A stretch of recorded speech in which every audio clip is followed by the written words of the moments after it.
Uncle Chunt. Oi, Uncle Chunt here, welcome back to Chunt TV. Okay, I've done this review a couple times, and this is probably the last time I'm going to try and review it, because every time I've done it, it just feels too stiff. So I'm going to keep this one on the cuff, or off the cuff, whatever the bloody saying is. I've had the pleasure recently to watch a screen copy, which I'm going to call it. I was allowed to watch it, so it's an honour for a start to even be given the privilege to have a copy like that and access to this film. I watched a movie called Lost and Found. It's an independent film, totally done within Rockhampton, Central Queensland. For those of you who don't know Rockhampton, Queensland, it's a small, not a town, it's like a small city or a big town, depending on how you want to look at it. It's kind of in between. There's a lot of flack that comes from that town, reputation outside of the actual town itself, but having grown up in Rockhampton, I know what it's like, and I know how talented the people are that live there.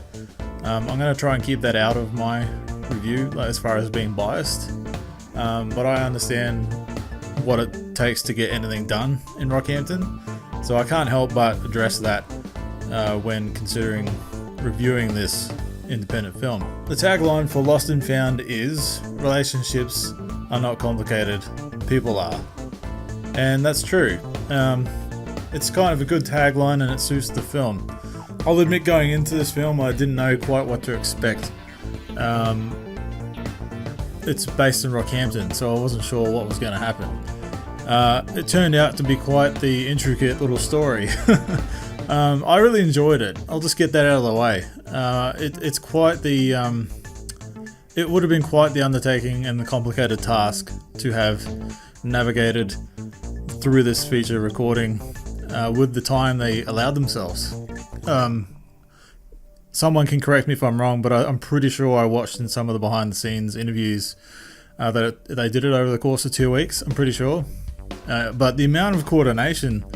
The movie, I'll just go through the premise of the film.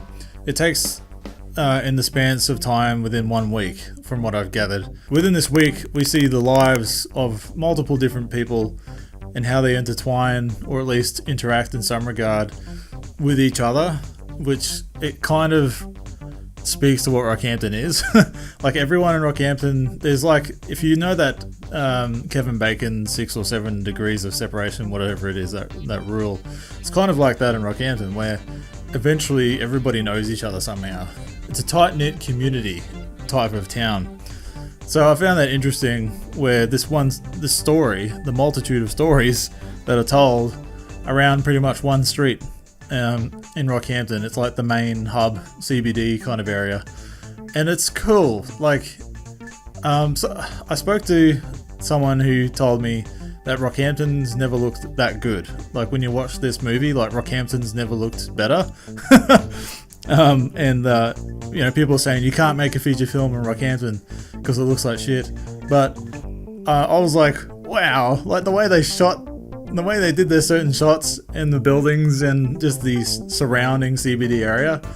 Like, I remember all those spots, and I was like, wow, they all look better. Like, yeah, like I thought, oh yeah, whatever, okay, that's how it's gonna be. Like, I thought they were just kind of saying it for the sake of, you know, yeah, Rockhampton actually looks good, but I was like, damn.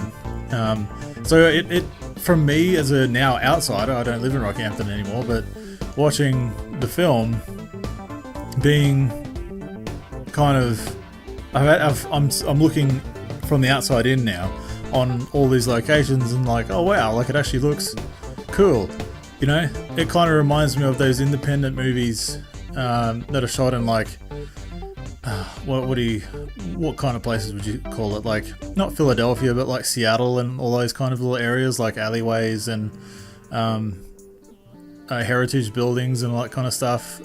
You know, it's hard to explain, but it had that vibe of those. If you've seen those indie films that all take place like a small kind of framework within a building or within a small community in the city, it kind of has that vibe, and I really dug it. But it still has a very Australian sensibility, a very Central Queensland sensibility. Now, like when you first start watching this, you're just taking your time getting used to knowing who these people are, and there's a lot of repeat, kind of restep, but looking at what the scene that you just saw, but from a different perspective of someone else's life. So, you know, there's two in particular that I really took to, and I don't think they were even the main crux of the film, even though those storylines, they came together really well. But the ones that charmed me the most, I'll say, not that they're the best ones, but the ones that charmed me the most, without spoiling it, but they're the most innocent ones in the story that are kind of just happening in the background that I really took to the most. I don't want to spoil it, because I thought one in particular that just really, it was really endearing to me, just seeing it unfold behind everybody's life. So look, Lost and Found, it's obvious that it's a labour of love. Like, I don't know what the budget is, but what they've managed to do, I would imagine, like, I know they got a grant, and it's now in like film festivals and being up for all these kind of events and stuff. So they've obviously had some funding in it, and it's obvious. Like, there's quality there. It's not just like how me and my mates used to do with like a random camera that we had running around the alleys of Central Queensland, Rockhampton, making random web series. You know, it's not that at all. Like, it's actual, like, the film quality is really good. Like, it looks cinematic, but like in an independent kind of way. People say independent like it means something bad or negative or low quality, but not at all. I thought with what they've had to work with, based on the behind the scenes stuff that I've seen and what they've made comment on, and like as far as how small of a budget they had with the amount of effort that they all put into it, it just shows you how a small group of people that really want to get something to happen can do it if they just put their own resources and time into it and not wait around for, you know, someone to kind of give them the money to do it. If you've got people that have the equipment, have the know-how, and have the will to do it, you know, you can make a small feature film like this. Like, it's 2 hours, I'm pretty sure the runtime, maybe 2 hours just over. So it was good. Like, that time frame gave it a lot of time to kind of get you settled in this week span of these lives that you're watching. And one in particular, I was really like, yes, like at the end of it, like, you, good stuff. Like, I was rooting for this one woman. I was rooting for her, just going, oh no, you know, come on, love, get out of that. You know, I really enjoyed it. Like, there is an overarching story and meaning to the film, which I won't spoil because I think it's worth discovering for yourself. But I really enjoyed all the little nuggets of stories, and it's interesting. I want to see another one. Like, I found it interesting enough that I was quite engrossed in the film that I want to see another one of, like, the next street or something like that, you know, or the street across from them, or just down the road, or, you know, I just really enjoyed it. There's one short story going throughout the film that starts kind of rather late or mid section of the film, and it reminds me of like 80s kind of espionage, kind of action, silent protagonist kind of thing, and the music kind of suits it and stuff. I was like, yeah, that's friggin' rad. Like, I really dug that.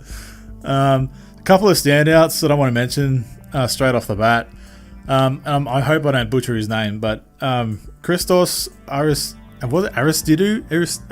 I'm so sorry. Like, I'm really bad at pronouncing names sometimes, but I felt he was in that role. Like, he was really there. Like, I was, you know, some independent local, you know, small town movies or whatever get a lot of flack, and, you know, it's hard because you don't have pros and all that kind of stuff, acting and whatever. But I know Rockhampton has talent, and I've been there, and I've known people, you know, and I've been involved in some of those things there, and I know there's talent there, and he's one of them that I think was like a real standout. And I've seen him in some other things that Blue Eagle Productions have done, and he seems to be a mainstay with that group, and rightly so. Like, he really puts himself in it, and his character and it was not what I expected. I thought something completely different, and it was one of the stories that kind of went flip, And I was like, oh, okay, right, so this is who this guy is. So it's really interesting. Another one that I really felt for, and that's Dean Netherwood. His character that he portrayed was just heartbreaking, you know? Poor guy. And like Dean, I've seen him in other projects with the same group. Like they're really tight knit, and you can tell like they all support each other, and it comes across in the end product. And like he's always been good. And this one, he's a great character actor, you know. And this one is just kind of like really shines. Really oddball character, really oddball, but endearing just the same. So the poor guy, like, yeah. I'm not going to spoil it, but I think those two in particular really stood out to me. The main two storylines. There are main lines in the story, but those two are the main ones that stuck out to me as the main ones to kind of I'm following in. That really struck a chord with me anyway. Besides some of the smaller background ones.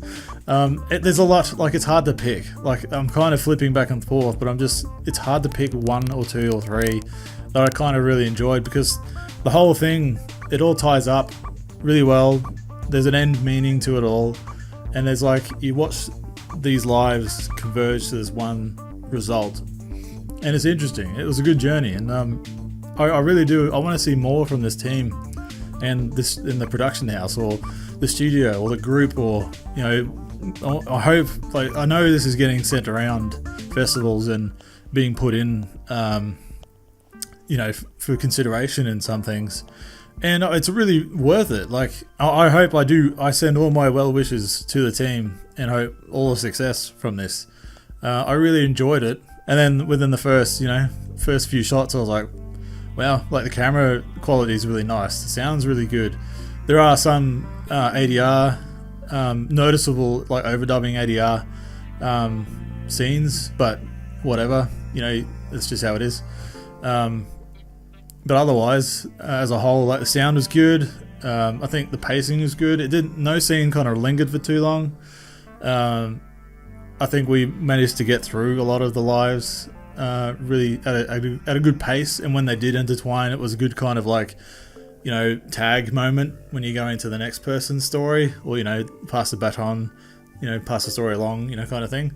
I really liked that, how those stories were cut together, where one session would kind of come to a stop as far as that chapter, but it would immediately affect the other going into, and then you follow that person's story.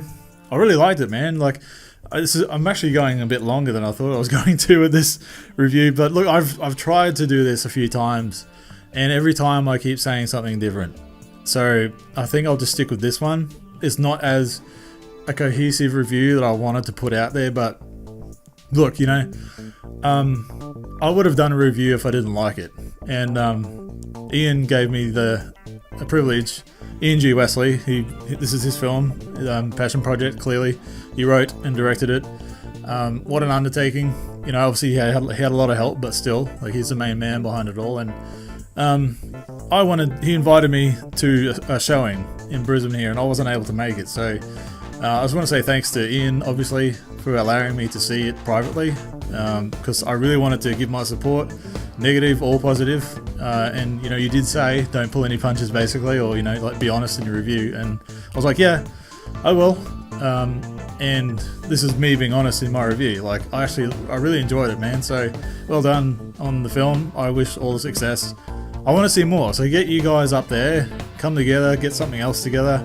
You know, I hope you guys power forward and into a new product, a new project, and yeah, all the best. And if you ever come down to Brisbane, you need a big guy in a role, you know, just hit me up. I mean, been in that little Hunter small film, you know, that we did, or that Hunted small film, Detective Mike Bennett. Ring any bells?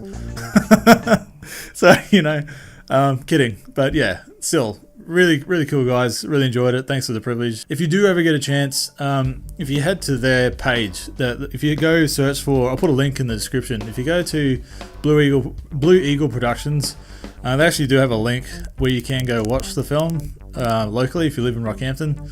And there's more details on their page coming out on, you know, what's the next step for it. So I do recommend you go look at it. And if you do follow it see if you can go to a showing and just see what a small group of people in a small, big city town can really do amongst pretty much all odds. You know, it's a town.